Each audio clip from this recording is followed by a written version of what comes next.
दुनिया का मालिक सब देख रहा है। किसी गांव में भोला नाम का एक सीधा साधा व्यक्ति रहता था। वह बहुत ही साफ दिल का था।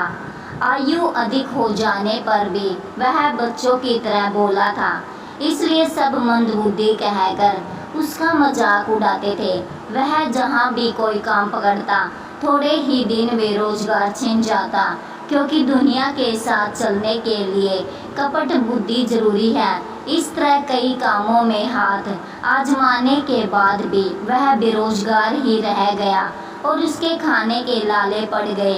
एक रात भोला मंदिर के सामने बैठकर बुरी तरह रोते हुए बोला, हे ईश्वर, मुझसे कोई काम नहीं बनता, मेरे लिए कोई व्यवस्था कर दे या मुझे अपने पास बुला ले। पास ही पेड़ के पीछे एक चोर छिपा हुआ था। भोला का रोना सुनकर चोर का दिल पसीज गया और वह उसके पास जाकर बोला, भाई, तुम मेरे साथ चलो और मेरे साथ ही काम करना। भोला ने पूछा कि आप क्या काम करते हैं? चोर ने सीधे बता दिया कि मैं चोरी करता हूँ। भोला ने कहा, मुझे चोरी करना नहीं आता। चोर ने कहा, मैं सिखा दूंगा।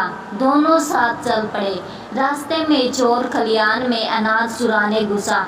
उसने भोला को एक पेड़ पर चढ़ा दिया और कहा कि अगर खेत का मालिक आता दिखाई पड़े तो झट आवाज लगा देना। अभी चोर खलिहान में ही घुसा था कि भोला जोर से चिल्लाया, मालिक देख रहा है, मालिक देख रहा है। उसकी आवाज सुनकर चोर झटपट भाग खड़ा हुआ। जरा दूर जाकर चोर ने पूछा, मैं तो सब देखभाल कर अंदर घुसा था, इतनी जल्दी खेत का मालिक कैसे आ गया? तुमने उसे कितनी दूर देखा था? भोला ने कहा, मैंने खेत के मालिक को थोड़े ही देखा, मैंने तो दुनिया के मालिक को देखा। उसकी नज़र से कुछ नहीं छिपता। भले ही खेत के मालिक ने नहीं देखा, पर दुनिया का मालिक तो देख रहा है ना। आखिरी हिसाब तो उसी को करना है ना। भोला की बातें सुनकर चोर हक्का बक्का रह गया। उसकी आंखों में आंसू आ गए। उसने कहा, भाई, सब मुझे बोलते रहे कि यह काम गलत है, मैंने कभी किसी की ना मानी, पर आज तुमने मेरी आंखें खोल दी।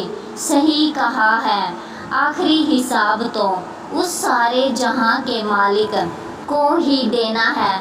तुम अपने इसी सीधेपन के कारण दुनिया में मात खा रहे हो, पर तुम्हारे इसी स्वभाव के कारण मेरे जैसे कितने ही लोग सुधर जाएंगे।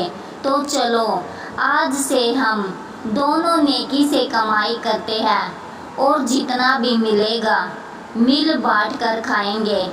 इसी तरह चोर भी सुधर गया। भोला की भी अवस्था भगवान ने कर दी। धन्यवाद।